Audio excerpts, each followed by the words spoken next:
This video explores competitor analysis. In terms of the process, I'll present you with the overall process of competitor analysis and briefly describe what happens in each of the stages, also emphasize the most important steps in the process. This is all a part of the marketing strategy chapter. So, competitor analysis process, overall, it has three key steps. The first one, and perhaps the most important one, is identifying competitors. Normally, identifying competitors would seem to be a simple task, and maybe it was in the past, but it's not today. At the narrowest level, a company can identify its competitors as other companies offering similar products or services to the same target market at similar prices.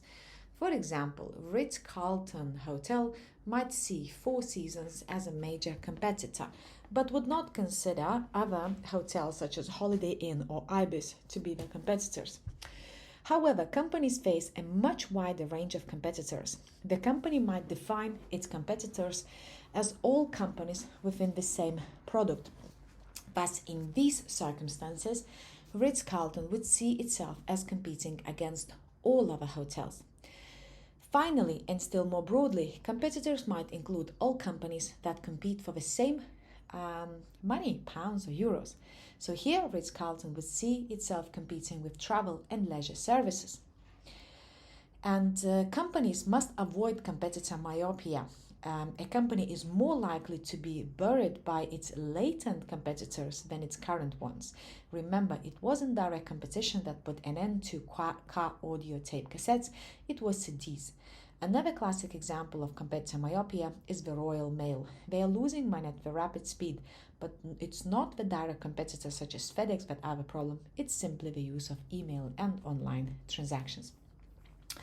I have released a couple more videos on direct and indirect competitors. In one video, I compare the difference between direct and indirect competitors, and in another video, I focus on the importance of indirect competitors and also go through several examples. So this stage is, just to emphasize, is perhaps the most important stage, because if you get it right, if you get it right, then it's great. Your effort is more focused. If you don't get it right, well, the whole competitor analysis goes to waste. So that's how important it is. Now, the second stage is evaluating or assessing competitors.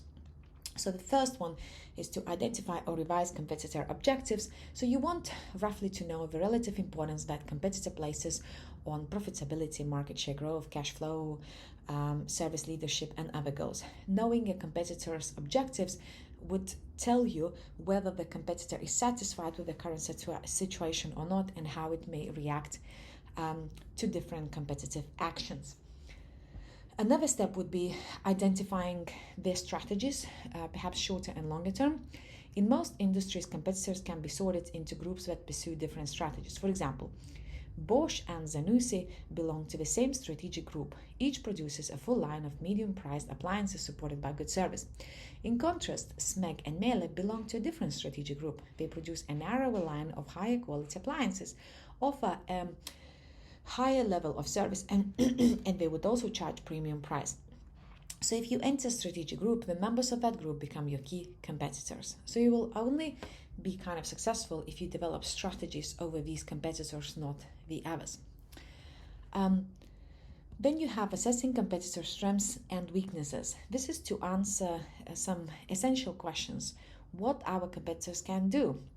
So as a first step, you can gather all such data about the goals, strategies, performance over the last few years. Some might be harder to get, but you can still get something.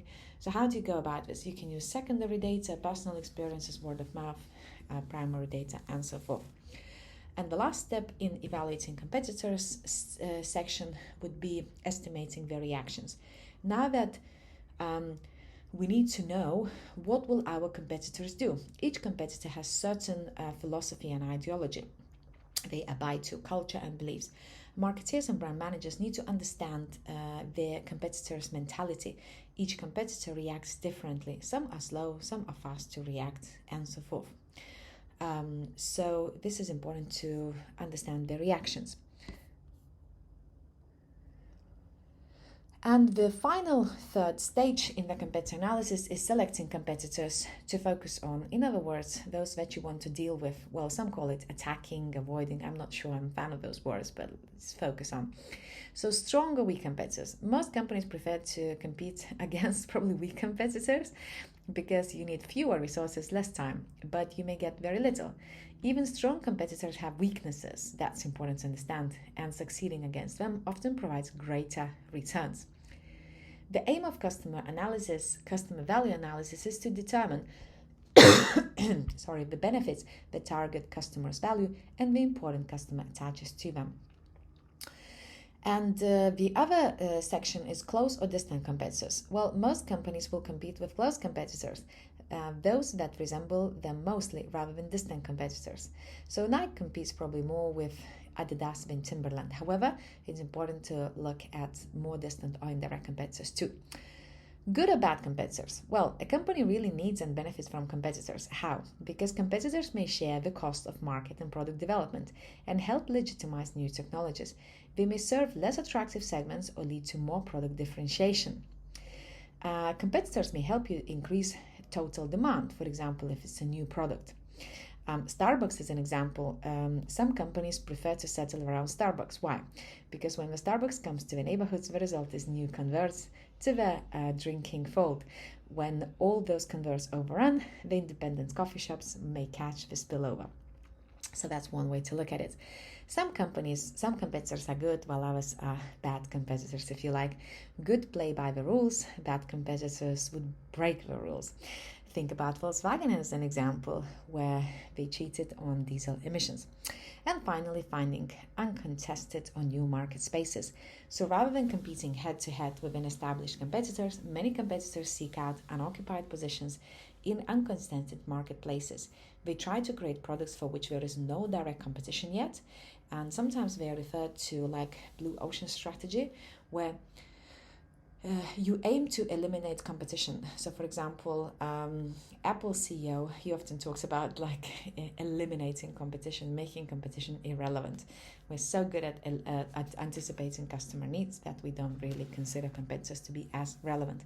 Of course, we have competitors, and of course, they do need to work very hard in managing competition with Samsung and other players in the market.